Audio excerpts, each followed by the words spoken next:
Boa noite a todas e a todos. Que Jesus nos abençoe nessa nova oportunidade de reflexões em nossas vidas. Conselhos. Qual seria o significado etimológico da palavra? Segundo alguns dicionários, conselho significa recomendação, orientação ou sugestão que é dado por alguém em relação a algum ato ou alguma escolha que esse alguém vai fazer. Também é colocado o conselho como uma opinião sensata de alguém que dispõe de experiência sobre determinado ponto, sobre determinada escolha, que pode ser tanto solicitado, um conselho, como pode ser recomendado sem prévia solicitação.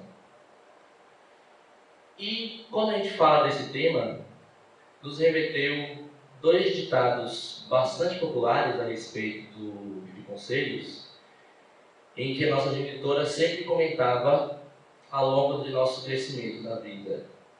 Quem não ouve conselho, ouve o coitado.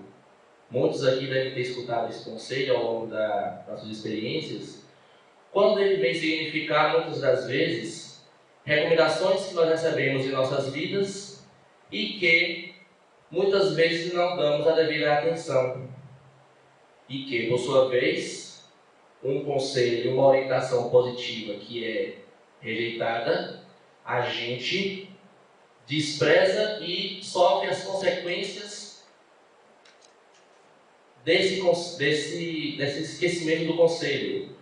Como, por exemplo, as pessoas que sofrem trágicas ocorrências em suas vidas, casamentos que poderiam ser evitados, separações que poderiam ser renegociadas, pessoas que vão parar em cadeias públicas, que muitas das vezes são resultados de escolhas malsãs realizadas ao longo de suas vidas por conselhos desprezados.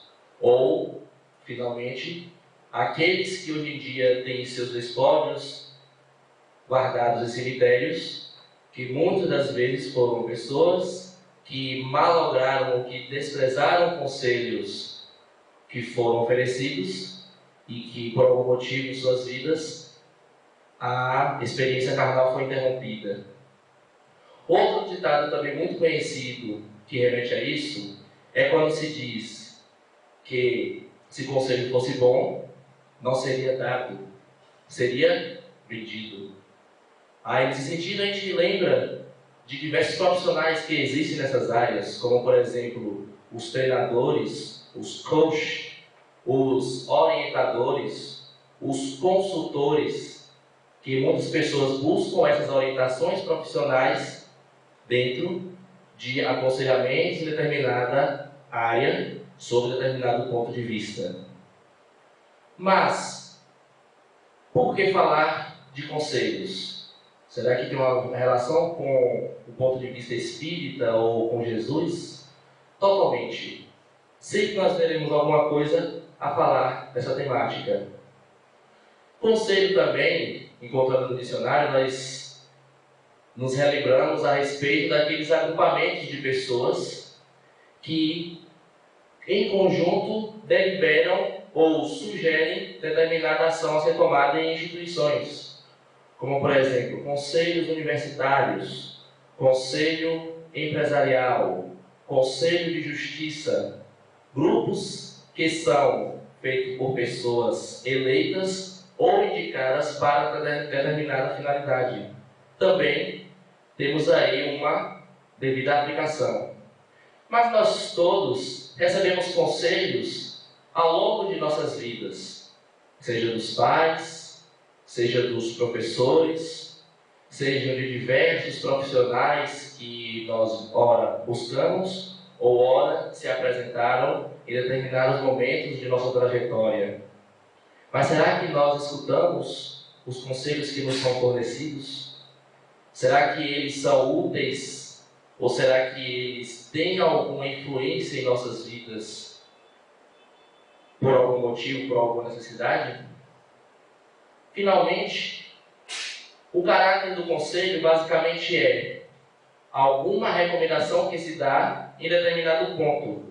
E é interessante notar que quando a gente fornece um conselho a alguém, ou quando a gente recebe um conselho de alguém, ele, acima de tudo, respeita algo fundamental em nossas vidas, que é o livre-arbítrio.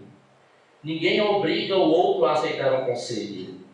Ninguém exige que algo deva ser seguido à risca. Mas aí também nos recordamos de que muitos usam aquela velha palavrinha, aquela velha frase, quando um conselho é desprezado. Eu avisei. E isso muitas vezes dói dentro da gente. Esse eu avisei como se indicando. Eu sabia que você estava errado, eu tentei orientar, mas você não quis me ouvir. Muitas das vezes, as pessoas querem conselhos ou nem sempre necessitam ou desejam. Então é algo muito importante de a gente refletir sobre até que ponto eu mereço falar para o outro, sugerir, recomendar, e até que ponto o outro vai escutar a minha sugestão. A respeito desse assunto, nós lembramos do maior conselheiro de toda a história da humanidade, que foi Jesus. Jesus, em diversos momentos de seu messianato aqui na Terra, trouxe uma série de diretrizes e orientações para nossas vidas. Ele que sabe mais do que qualquer um de nós a origem de nossos problemas, conflitos, desejos, interesses e motivações, nos trouxe todo um corpo de ideias ou conselhos, sugestões, ensinos para que nós, a partir do momento que fôssemos seguir estas diretrizes, iríamos ser definitivamente felizes por estar cumprindo a lei de Deus, a lei do amor. Então, para fazer essa abordagem, nós tomamos basicamente o Evangelho segundo o Espiritismo, de Allan Kardec, para analisar capítulo a capítulo desse fabuloso livro sobre estes conselhos ou estas recomendações de Jesus que foram tão bem discutidas e elucidadas por Allan Kardec e pelos espíritos da codificação. Então nós temos diversos, como por exemplo, as bem-aventuranças. As bem-aventuranças que, segundo Mahatma Gandhi, é o que há de mais sublime na história da humanidade, a ponto deste grande pensador e pacifista dizer que se todas as escrituras, se todos os conteúdos sagrados, por algum motivo na história humana fossem perdidos, e prevalecesse apenas o conjunto do Sermão da Montanha, nós não teremos perdido nada. Porque ali nós temos todo um conjunto de ideias que sintetiza as orientações mais precisas de nossas vidas. O Sermão do Monte, Jesus fala das bem-aventuranças. Bem-aventurados os que choram, porque serão consolados. Bem-aventurados os que têm fome e sede de justiça, pois serão saciados. Bem-aventurados os que têm puro coração, porquanto verão a Deus. Bem-aventurados os que são misericordiosos, pois alcançarão misericórdia. Bem-aventurados os que sofrem perseguição da justiça, porque serão chamados filhos de Deus. Entre muitas outras colocações, dentro das bem-aventuranças, bem-aventuranças é o mesmo que dizer felizes. Felizes os que choram, felizes os que sofrem, felizes os que são caluniados, são perseguidos, porque terão a sua recompensa, terão a sua glória na vida futura. Porque se a gente analisar o Sermão da Montanha, ele deixa bem claro que todos os que sofrem na terra sofrem por algum motivo. E se são felizes porque sofrem, é porque mais tarde terão a recompensa desta resignação, dessa atitude de confiança plena no poder de Deus, na recompensa diante daquilo que se enfrenta na vida física. Temos também outros ensinamentos, outros conselhos, como por exemplo, quando Jesus fala que vinde a mim, vós que estáis sobrecarregados, e eu vos aliviarei, porque leve é meu fardo e suave é meu jugo. Por que ele diz isso? Como fardo leve e jugo suave? Jugo tem a ver com exigência, ou imposição, ou domínio. Se ele diz que o seu jugo é suave, significa que aqueles que se submetem às orientações cristãs não sofrerão o peso dessas solicitações, dessas recomendações ou conselhos, porque tudo que Jesus falava era a respeito da lei de Deus, da lei de amor, que se resumia basicamente na prática do bem e da caridade. Então, leve é meu fardo, suave é o meu jugo. Se a gente observar a lei de amor, justiça e caridade, nada irá pesar em nossas vidas. Porque amar ao próximo, fazer o bem, que peso isso nos trará? Que dificuldade há em praticar aquilo que faça o bem ao semelhante e confiar plenamente na justiça divina?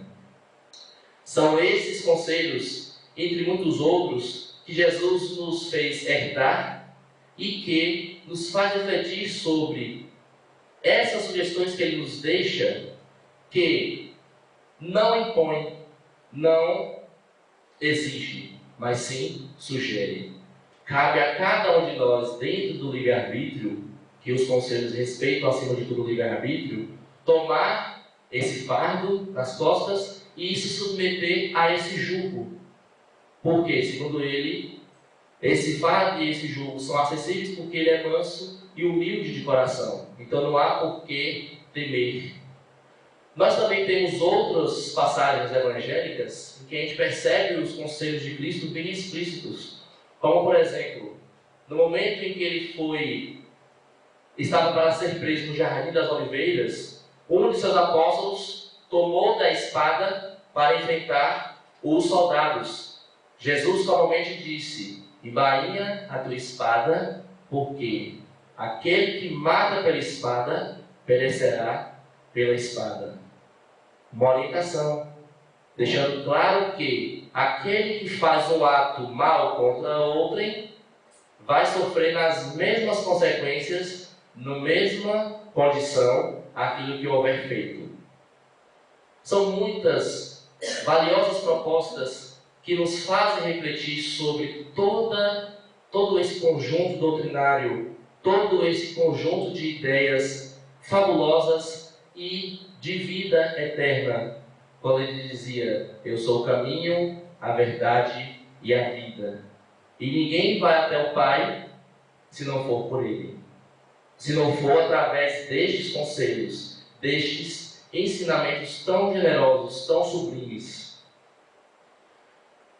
Para a gente analisar essas reflexões sobre os conselhos, há uma fábula muito linda que nós retiramos de um seminário proferido por Divaldo Pereira Franco, intitulado A Alegria de Viver.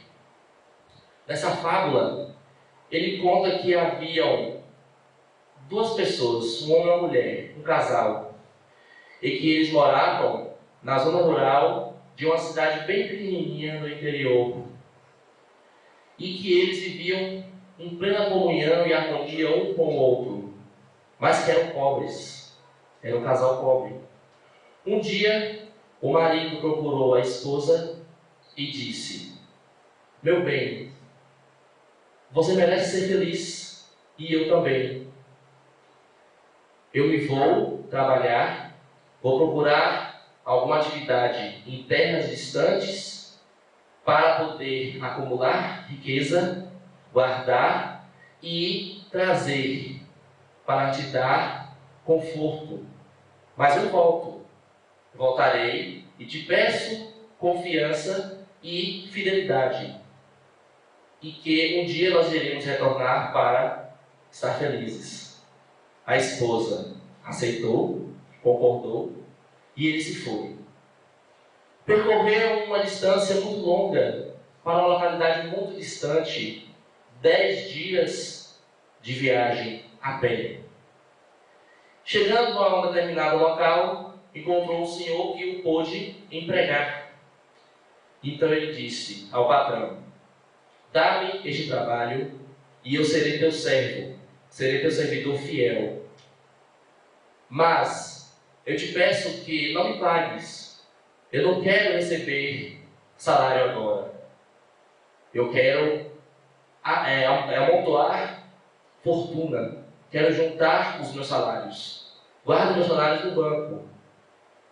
Eu quero trabalhar para ti, me nutrirei do básico, e quando chegar o momento em que eu decidir voltar para meu lar, quero que tu me dês tudo aquilo que me é direito.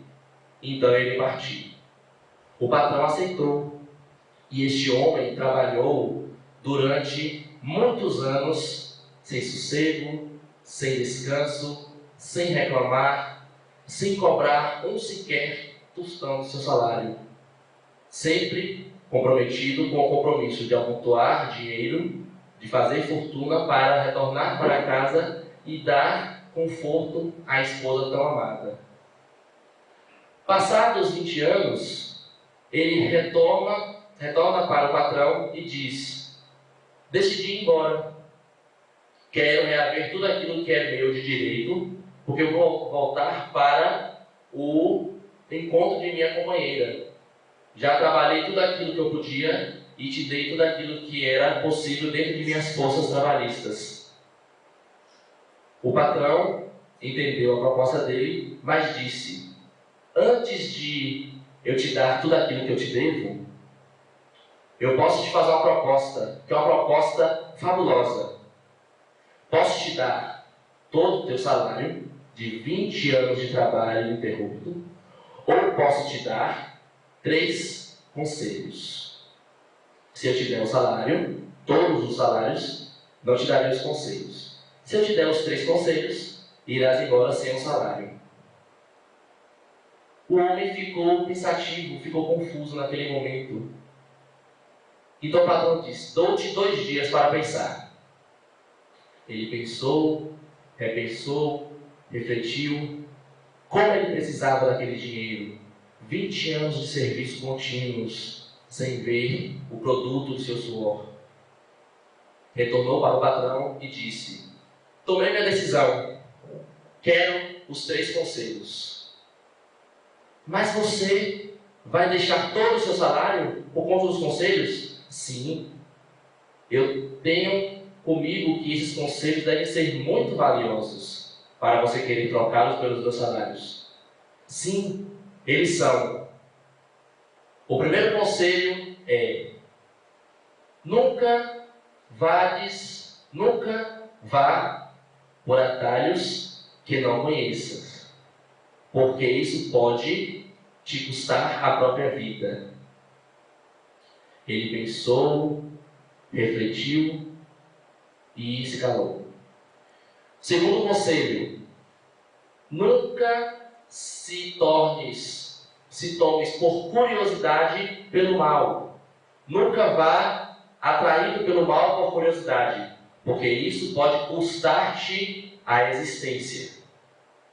Ele pensou, refletiu sobre aquilo ali e aguardou o terceiro. Terceiro conselho: nunca ajas por motivações de ira, rancor ou ódio em teu coração, porque se agir dessa forma, isso poderá te fazer arrepender amargamente sem volta.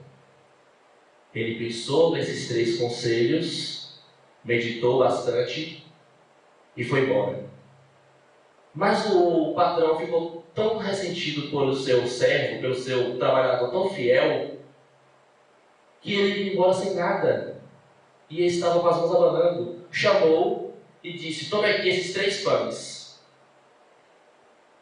2 tu comes ao longo de sua jornada de volta para casa, e o terceiro você guarda para comer com a sua esposa, para provar-te a fidelidade e o compromisso de retornar para casa. Ele aceitou os 3 pães e foi embora. Quando foi percorrer a estrada de retorno ao lar, ele encontrou um estranho. Esse estranho veio até ele e lhe disse: para onde vais? Eu vou para tal localidade, minha casa. Nossa, esse lugar fica muito distante. São 10 dias de viagem. Sim, 10 dias.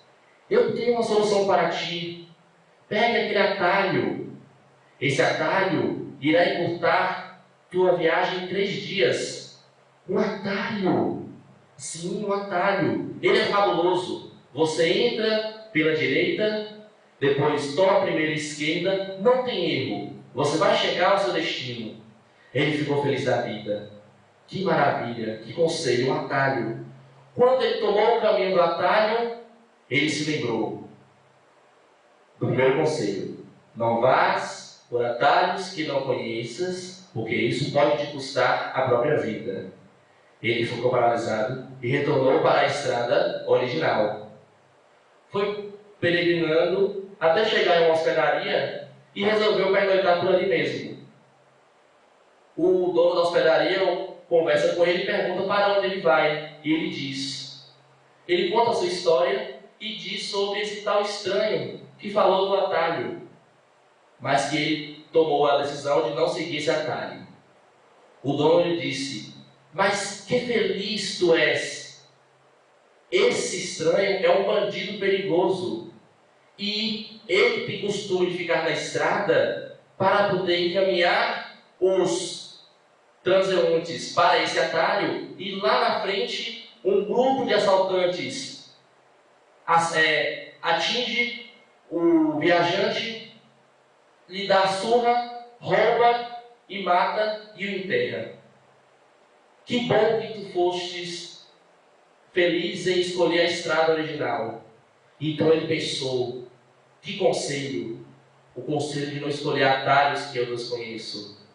Dormiu. Quando passavam algumas horas da madrugada, ele escuta em seu quarto gritos alarmantes. Escuta vozes, escuta um escândalo infernal. Ele se assusta, levanta e corre para a porta e abre. Quando ele abre a porta, ele se lembra do segundo conselho: não se tome de curiosidade pelo mal, porque o mal pode te ceifar a vida. Ele retorna para o quarto, fecha a porta e vai dormir. No outro dia, ao café, o dono da hospedaria pergunta-o: você escutou alguns gritos e um escândalo que aconteceu hoje à noite? Sim, bastante. Foi algo ensurdecedor, quase não pude dormir. E você, o que fez? Bom, não tinha nada a ver comigo, eu não sabia o que era, preferi me resguardar em meu quarto. Nossa, como tu foste sábio! É meu filho tem uma moléstia muito grave de loucura. Todas as noites ele se desespera, grita e mata qualquer um que ele encontra em seu caminho no corredor de minha hospedaria. Mas é meu filho, eu não posso fazer nada contra isso. Eu sou obrigado apenas a enterrar aquele que mata. Que infeliz tu foste em se preservar em seu quarto. Então ele pensou: Deus meu, que conselho! E prosseguiu a viagem. Quando estava próximo de chegar ao seu lar, a aproximadamente 100 metros de distância, ele vê lá ao longe a sua esposa, reconhece a sua esposa e encontra ela abraçada com um homem. Estava abraçada com esse homem, acariciava seus cabelos e ele lhe afagava com bastante carinho e amor. Ele congela. ele fica transtornado com aquilo. Ela me foi infiel, ela se consorciou com outro homem na minha ausência, se esqueceu de mim. Ele puxa o punhal e parte correndo para atacá-los, quando depois ele paralisa. Se lembra do terceiro conselho: nunca hajas por motivo de ira, ódio ou rancor, porque poderás te arrepender amargamente pelas ações que não podem voltar mais. Então ele se curva diante de si e decide não ir para casa. Dorme na floresta. Pernoita ali mesmo, na floresta, perto de casa. No outro dia ele acorda, decide ir ter com a esposa para pedir a separação.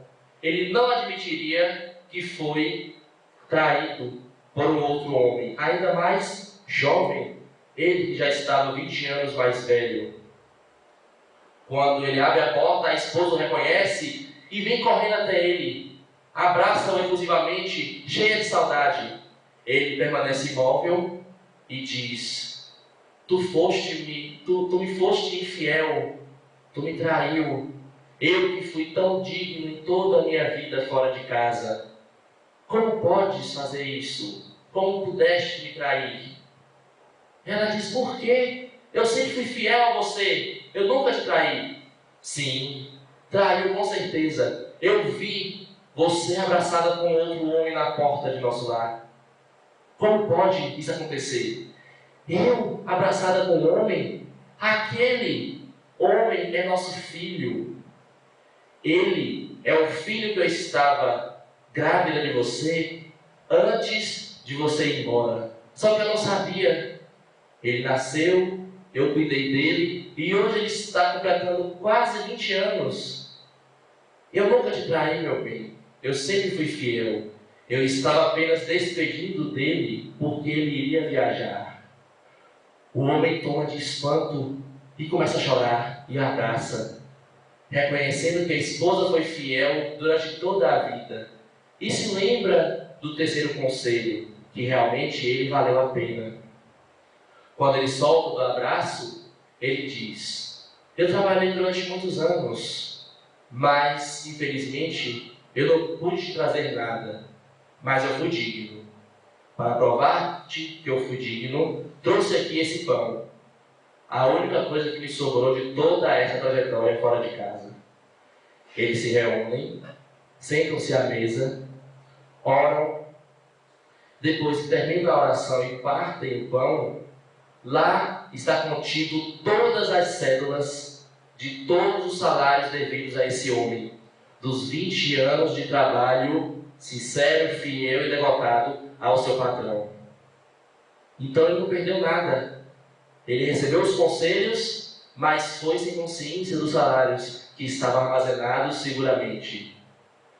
Então, através dessa reflexão, a gente pode perceber que os conselhos sempre vão existir em nossas vidas, mas como nós lidamos com eles?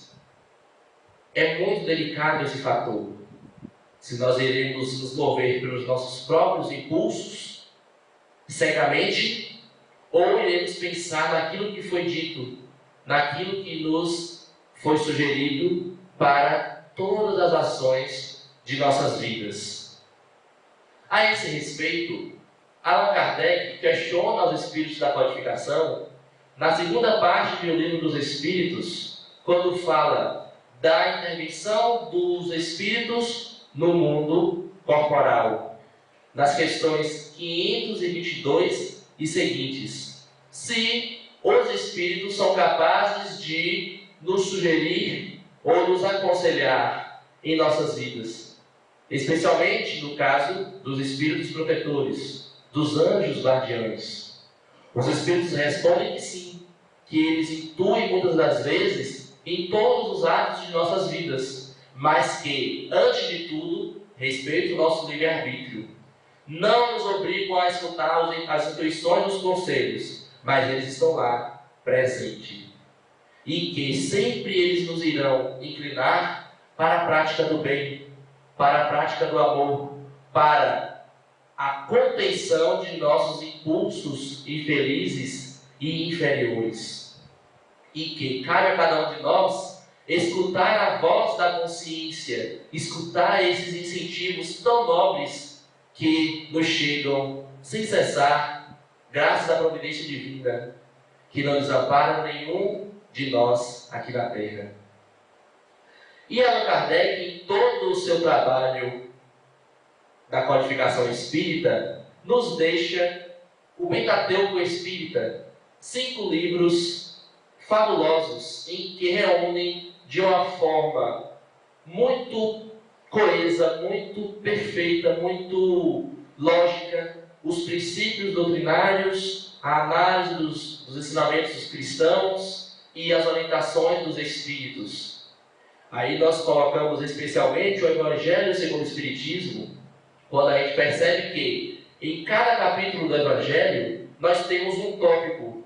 Aliás, na maioria dos capítulos, não são todos, um tópico chamado Instruções dos Espíritos, ou poderíamos interpretar como Conselhos dos Espíritos. Por quê? São grandes dissertações dos mais variados temas em que Kardec recebeu de diversas localidades da França e arredores sobre vários tópicos analisados dentro dos evangelhos, dentro dos capítulos trabalhados por ele na codificação.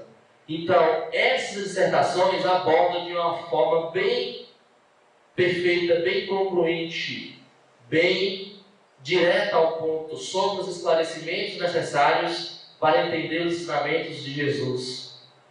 E, além disso, nós também podemos observar uma outra produção, Obras Póstumas, que é um conjunto de diversas anotações reunidas pelos amigos e seguidores de Allan Kardec após a sua morte, em que eles fecharam nesse livro Obras Póstumas, que, entre outras coisas, resume uma série de orientações ao movimento espírita com vistas à prática do cristianismo eminentemente fiel às orientações e os conselhos de Jesus. E, para a gente concluir, a gente relembra aquele que foi o maior dos conselhos que Jesus nos fez herdar, quando, na passagem contida no capítulo 15 do Evangelho, Kardec transpõe do Evangelho segundo São Mateus um momento em que os fariseus, sabendo que Jesus calara a boca dos saduceus, se reuniram. E um deles, que era o doutor da lei, fez-lhe uma pergunta para o tentar: Mestre, qual é o mais importante mandamento da lei de Deus? Jesus lhe responde: amarás a teu Deus de todo o teu coração, de toda a tua alma, de todo o teu espírito, acima de todas as coisas. E te acrescento o segundo, que é semelhante a esse primeiro: amarás a teu próximo como a si mesmo. Nisso eu reúno toda a lei e os profetas. O maior conselho que nós poderíamos ter: amar a Deus sobre todas as coisas e ao próximo como a si mesmo. Fazendo isso, de forma nenhuma nós iremos nos equivocar em nossa caminhada evolutiva. Muito obrigado a todos pela atenção.